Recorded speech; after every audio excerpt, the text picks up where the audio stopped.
Hello, everyone, and welcome to this May 26th edition of EastCast. I'm David Drockman along with Tejal Patel, and we're here to bring you the news of the week. The four-part band concert last week consisted of multiple performances by each of the four musical groups at East: concert band, symphonic band, brass ensemble, and wind ensemble. Concert band and symphonic band were conducted by Mr. Roy Huff, and the two ensembles were conducted by Mr. Bruce Yurko. Wind ensemble performed first, playing four selections: Rossini the Barber of Seville, Postcard, Children's March, and the Dvorkina Fanfare.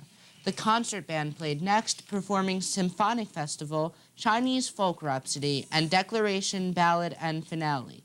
The brass ensemble and woodwind quintet followed, and the symphonic band concluded the evening with Overture al Fresco, the four dances from West Side Story, and Pageant of Light. There was a moderate turnout, but the audience was extremely responsive. After the concert, many of the band members went out to places like Dalt's, Friendly's, and Pontio's. According to Adam Alter of Concert Band, I think we did very well. It was definitely an improvement over last year's, as I'm sure next year will be even better than this. Wendy Wong and Russell Wolfe won the John Philip Sousa Award. The band members who had been practicing for over 4.5 months were all glad that everything is finally over. On Thursday, May 20th, 10 students from East attended the Mayor's Youth Convention. About 75 people from around the county attended the conference, which featured many important guest speakers. Among those were the Camden Mayor, a Cherry Hill Board of Education representative, and a representative for Susan Bass Levin, the Cherry Hill Mayor. The conference began with a general meeting in which the main group was divided into two subgroups, A and B. Then groups A and B were each given a topic. Group A talked about social prejudices, and Group B talked about education and equality. Then the two subgroups were divided into further subgroups where the pupils talked about solutions to the problems posed to them earlier. They then elected a representative to propose solutions to the problems to the group of experts. The goal was to get students to attempt to solve educational problems. Representative Gary Ross thought that the conference was a success. The decisions affect us, not them. It's good for them to hear what we have to say. Wendy Seltzer disagreed. I found that the conference was interesting but not very productive. The ideas behind it were good but ineffective because the speakers are not going to act upon our solutions. Last Wednesday, May 19th, in recognition to AIDS Awareness Week, an assembly took place to inform the students and teachers here at East about the AIDS issue. The speakers of the assembly were Andrew Russ, former graduate from East, and Allison. Sophomore Karen Elkaus, members of the AIDS Awareness Club, says, "I'm glad that our school was able to benefit from Andrew's and Allison's presentation." All freshmen, sophomores, juniors, and seniors gathered in the auditorium to listen to two courageous people trying to fight for their lives. The two AIDS patients spoke about the dangers and consequences faced after catching the disease. They also spoke to the students about making responsible decisions. The issue of AIDS has affected the world, and here at East, after the assembly, I believe East students have had a whole new perspective of this disease. Kung Fu chicken, vegetarian mushu, dim sum, bulgogi, and yokon were just some of the delectable items served during the Humanities class Asian food presentation last week. As part of their study of Asia, students research foods and food preparation customs of other nations and then present their findings to the class in the form of a meal. The students buy and prepare the food as well as explain its composition and preparation. The feast includes Chinese, Korean, and Japanese food items ranging from appetizers to desserts. The class discovered that Kung Fu chicken honors a Beijing bureaucrat who was sent to the distant Sichuan province. The class favorite, bulgogi, a traditional Korean dish, consisted of shredded beef with peppers, scallions, garlic, and sesame seeds. All in all, it was a tasty way to learn about another culture. Now back over to David. Last Thursday, May 20th, East Music's department traveled to Toronto, Canada to compete in the Showcase of Music competition. The Wind Ensemble, East Singers, and Madrigal Singers, Bells of East, and Marching Band competed in adjudications that lasted 2 days and ended with an award ceremony which was held at Canada's Wonderland Amusement Park. East won many awards, among them, for Best Mixed Choir, East Singers came in first. For Best Female Choirs, the Bells of East came in first. For the Best Chamber Choir, Madrigals came in first. For Best Overall Choir, the Madrigals came in first. For Best Concert Band, the East Wind Ensemble came in first place. The overall band was East Wind Ensemble, and the Best High School Marching Band, the East Cougar Marching Band, came in second place. Tomorrow night from 7 o'clock to 9 o'clock, the Performing and Visual Arts Society will be hosting an open house to display student artworks from this school year. This open house will kick off the annual Pavis Day scheduled for Friday. Pavis Day is an opportunity for the performing and visual arts students to show off their musical talents to the school. There will be performances by various musical and dance groups, a poetry reading, and of course artworks on display throughout the building. Stop by tomorrow night and see how talented our East students really are. Now here's Mike Kravitz with this week's sports. Thank you, David. This week in sports, the East lacrosse team, which was seeded number 15 in the NJSIA tournament, upset the number 2 seed, Montville, 14-13.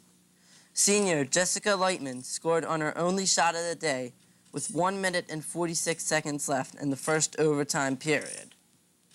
In tennis, East eliminated Atlantic City 4-1 in the NJSIA tournament.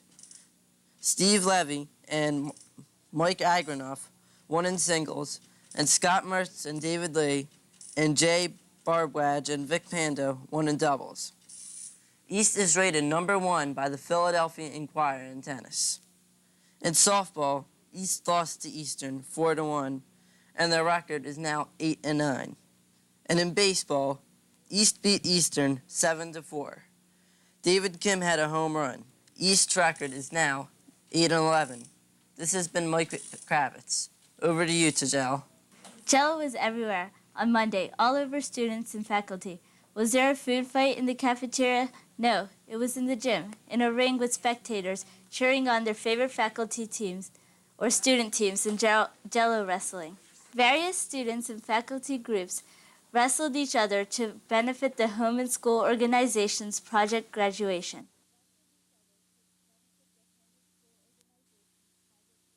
Although the contestants may spend many days getting the Jello stain off their skin, all seem to have a good but sloppy time. Tune in next week for more about the matches. What is Memorial Day? Most students at East don't actually know. They just think it's a holiday we get out from school. Memorial Day can also be called Decoration Day. It is a holiday observed in most states of the United States on May 31st, originally as an occasion for decorating the graves of soldiers killed in the Civil War, but since World War I, as a day commemorating also those who died in later wars. Sometimes many people want to know who started Memorial Day. The customs of decorating soldiers' graves with flowers was observed locally after the Civil War, and on May 5, 1868, John A. Logan, the head of the Grand Army of the Republic, issued an order appointing May 1st of that year as Memorial Day. And so, even if you think Memorial Day is just another day off from school, now maybe you will know and appreciate why we get out of school and pause for a moment to reflect on the sacrifices of others so we may enjoy our day off. That's it for the news tonight. Special thanks to Mr. Gordon Hampson, cameraman and editor, to Mr. Keith Haynes, advisor, and to Tim Brady and Tracy A. Dennett, our student camera people. Thank you for joining David Drachman and Mike Kravitz and me, Tejal Patel, this evening. Stay tuned for East Spring Band Concert, which follows the junior high school news. Tonight we leave you with Ophelia, resting after her trip with the band to Niagara Falls. Good night, Ophelia.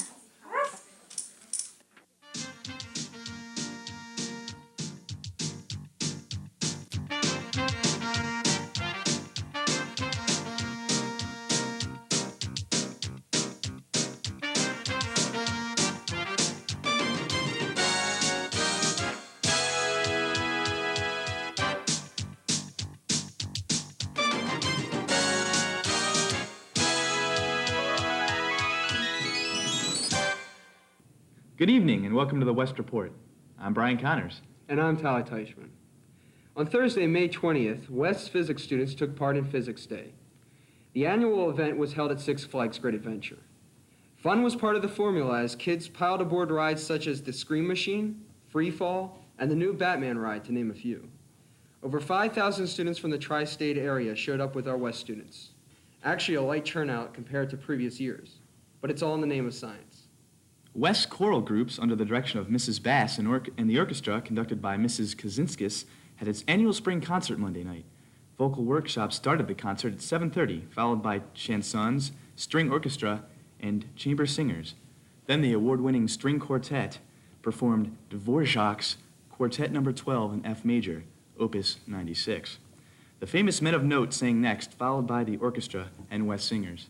During the concert, seniors Marcy Navikas and Eric Shaw from West Singers and Nancy Nam and Joey Chang from the orchestra each won the Most Devoted Musician Awards. The combined choirs ended the night with Handel's Hallelujah, Amen. And the results of the government elections are in for the 1993-94 school year. And the winners are, for president, Stacy Goldberg, and for vice president, Jamie Golan of SGO, respectively. And for the senior class, Governor Majid Mohuddin, and for lieutenant governor, Aaron Lazar. For the junior class, the winners were Governor Sue Back and now Lieutenant Governor Matt Halpin. And finally, for the sophomore class, John Rosen and Jen Jennings won the election. Congratulations to all. Last Friday, juniors and seniors watched Quiet Riot, a two-man comedy presentation with a serious message about drugs, especially alcohol.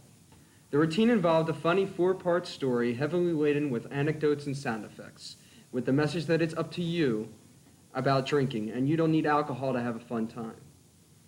On Wednesday, May 19th, Mr. Fisher and Mr. O'Donnell's sports literature classes visited Veterans Stadium in Philadelphia.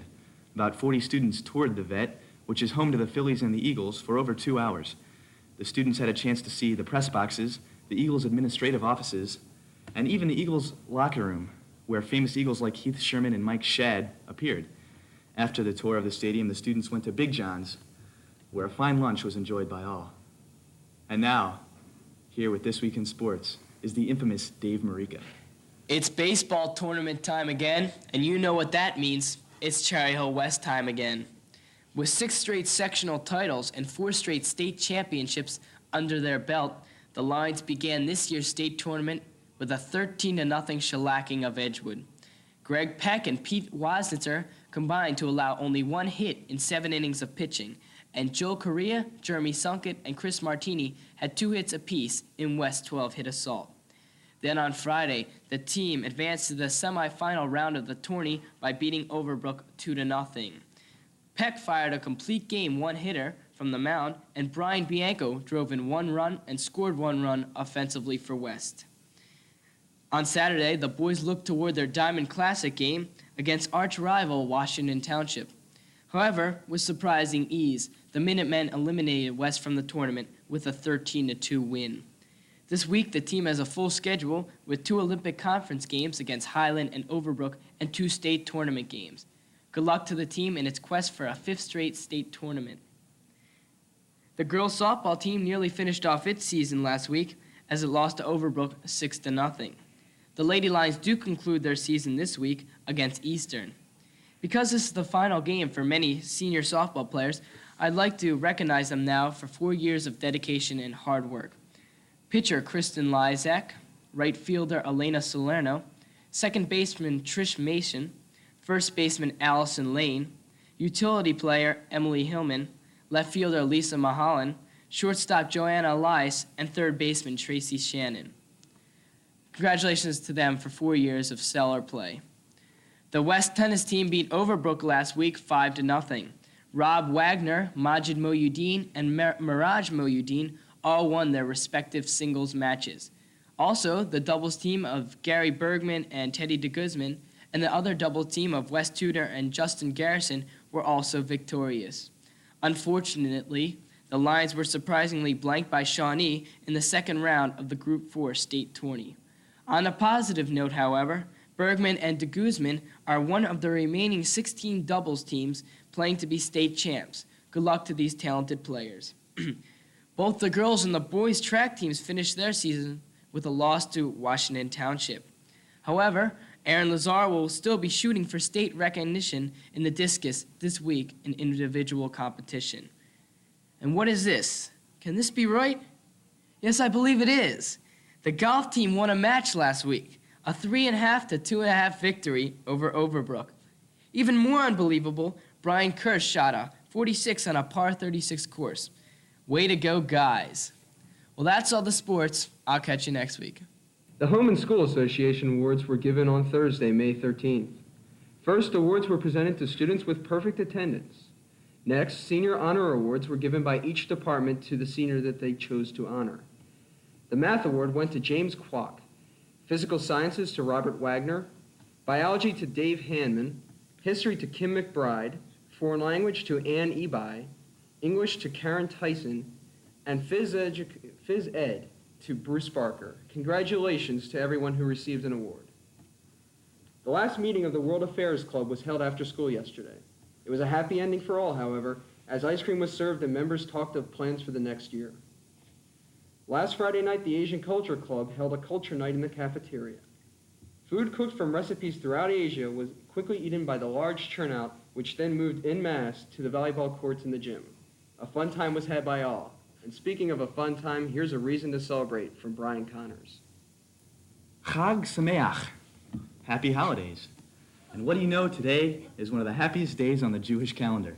Today marks the beginning of Shavuot, the Festival of Weeks. The Festival of Weeks is the celebration of the giving of the Torah at Sinai.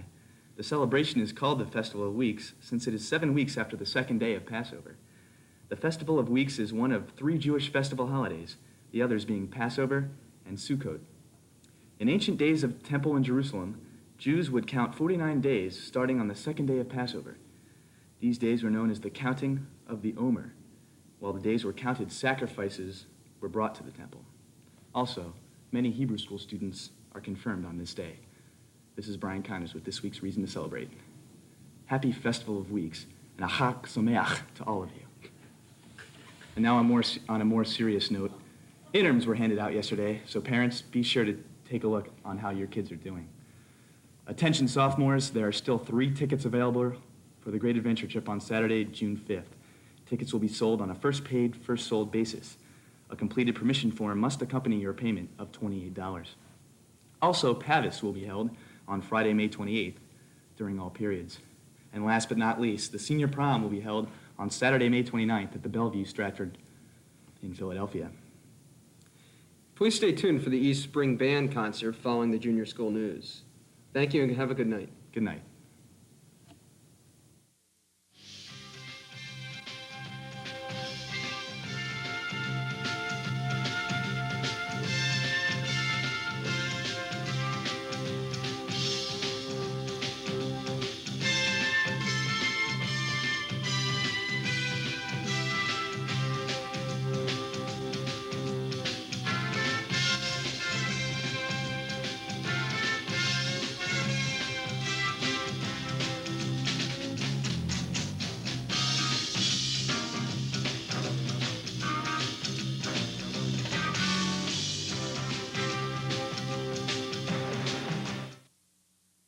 Good evening.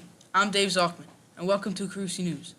On Wednesday, June 2nd, an envelope containing the following: 2 graduation tickets, a letter to the parents, and a transportation form will be delivered to 8th grade homeroom teachers. These envelopes will be distributed to students in homeroom on Thursday, June 3rd. On Monday, June 21st, 1993, the 8th grade will visit the New Jersey State Aquarium in Camden. This trip is being sponsored by the Science Department and will be self-funded. The cost of the trip is $7 for each student. This includes transportation as well as missing cost. This money will be collected in science class sometime in May. Any student who does not wish to go on the trip will attend class at Carusi. 8th graders will report to school at regular time and follow a normal schedule until our departure at approximately 9:30, when students return from the aquarium. They will eat lunch and receive their yearbooks. The yearbook signing party will follow from 2 o'clock to 3 o'clock p.m. The music concert will be held Wednesday, June 2nd, 1993 at 7:30 p.m. in the Carusi Gymnasium. Dress rehearsal will be held the same day. More details will be forthcoming. The 7th grade held their elections previously last week. Here's Seth Denbowitz with the story. Thanks, Dave. This year, as in every year, the Carusi 7th grade student body elected the new student council officers for the 1993-94 school year. The candidates had to pass primaries, campaign, put up signs, and give a short before the entire 7th grade student body. After these speeches, students went back to homeroom and voted for one candidate for each position: president, vice president, secretary, and treasurer. As we told you last week, the winners will be announced now, and the student council officers for the 1993-94 school year are Charles Floyd as president, Anthony DePaul as vice president, Kate Mulford as secretary, and Sarah Dunworth as treasurer.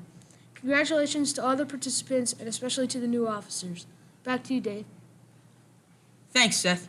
And here's sports with Lindsay Whiteman. Thanks, Dave. On Wednesday, June 9th, the fall coaches from Cherry Hill High School West will be meeting with interested eighth graders in the Carusi cafeteria at 8:40 a.m. Here's the 7th grade softball wrap-up with Diane Zibikowski. Thanks, Lindsay. The 7th grade girls softball team finished off an excellent season with a record of 9 wins and 2 losses. All the team members put forth their best effort to make the season successful. Mr. Cooper would like to thank the girls for an outstanding season. Back to you, Linz. Thanks, Di. Here's 7th grade baseball with Mark Zepter. Last Tuesday, the 7th grade baseball team lost its second game against Marlton this season in a close game by a score of 2-1. Then on Friday, the team lost its final game of the season to Beck in extra innings by a score of 6-5. This was probably the best game the team has played all season. The Mustangs had a good season with 5 wins and 4 losses. Thanks, Mark. Here's 8th grade softball with Michelle Hart. Thanks, Lindsay. On Monday, May 24th, the 8th grade softball team lost a tough 10-9 decision to Pennsauken, despite Pensauken's fireballing pitchers. The Mustangs managed to get 2 hits apiece from Christine Fee, Callie Woodcock, and 1 hit by Andrea Thiel. The team showed great patience at the plate in collecting numerous walks that led into runs. Our record now stands at 2 wins and 6 losses, but we are planning to change that. Good luck to the girls as they finish their season. Back to you, Lindsay. Thanks, Michelle. Here's 8th grade baseball with Leslie Ryan. Thanks, Lindsay. The 8th grade baseball team is doing well with a record of 10 wins and 2 losses. The team continued their winning streak Monday as they beat Pensauken for their 10th consecutive win with a score of 8-5. Good luck to the team with their game against Glen Landing today and in the upcoming playoff games. Now back to you, Lindsay. Thanks, Leslie. Here's the track update with Stacy Edelman. Thanks, Lindsay. Though the track team did not have any meets last week, they did have an important meet yesterday. The team traveled to Cherry Hill West for the Cherry Hill Championships from 12:15 to 4:15, and tomorrow the team will travel to the Morristown Relays from 12:30 until 4:30. We will have the results of both meets next week. Back to you, Lindsay. Thanks, Stacy. That's the sports for this week. Back to you, Dave. Thanks, Lindsay. We'd like to thank our advisor, Mr. Gerst, and our cameraman, Mr. Hansen. Thanks for watching, and good night.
Good evening. Welcome to this week's edition of the Beck School News. I'm Josh Goldstein, Student Council Secretary. Tonight I will anchor the news. The Beck players received the highest honors at the Bucks County Playhouse. Last Friday, the Beck players, under the direction of Mr. Goldstein, Mrs. Glazier, and Mr. Katz, traveled to New Hope, Pennsylvania, to participate in a regional drama festival. After it was over, Beck won Best Play and Best Actors. Congratulations to the Beck players. for a job well done. The Student Council is gearing up for a change in command. The election of next year's officers will take place over the next 2 weeks. 33 students have declared themselves as candidates. The primary election is this Friday, and the general election will take place on June 4th. Good luck to all candidates. The 7th grade Beck boys basketball team ended its season almost perfect with a 10-1 record. Congratulations to the boys. Our cameras recently traveled to Mrs. Rappaport's 8th grade English class. There on display were projects the students did. Let's listen to her students. We are members of Mrs. Rappaport's English class. Our team, which is Team 9, participated in a project called Found Poetry. What is found poetry? Many people ask this question, but the answer is simple. Found poetry is poetry that is found in magazines. But not really. You cut out words or phrases in magazines and put them together to form poetry on a subject of your choice. There are many different subjects ranging from junk food to the end of the world. Most of the poems were free verse, but some actually rhymed. This project was fun to do, and now we are using posters to decorate our room.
Mrs. Townsend's 7th grade English class is writing, directing, and producing video short stories.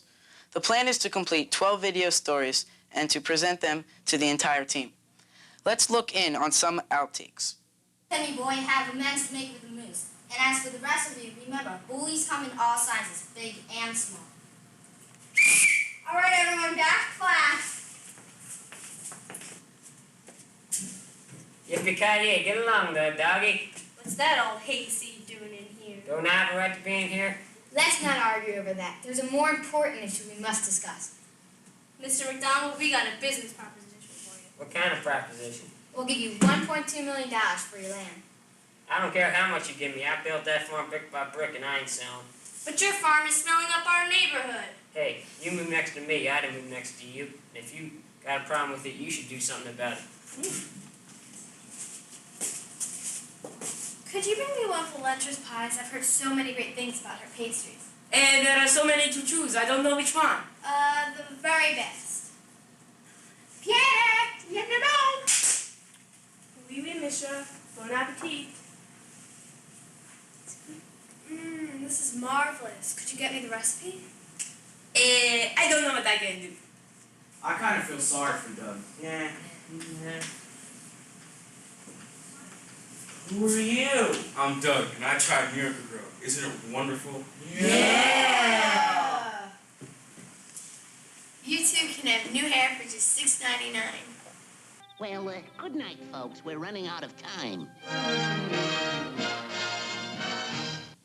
This concludes tonight's Beck School News. This has been Josh Goldstein reporting. Good night, and thanks for watching.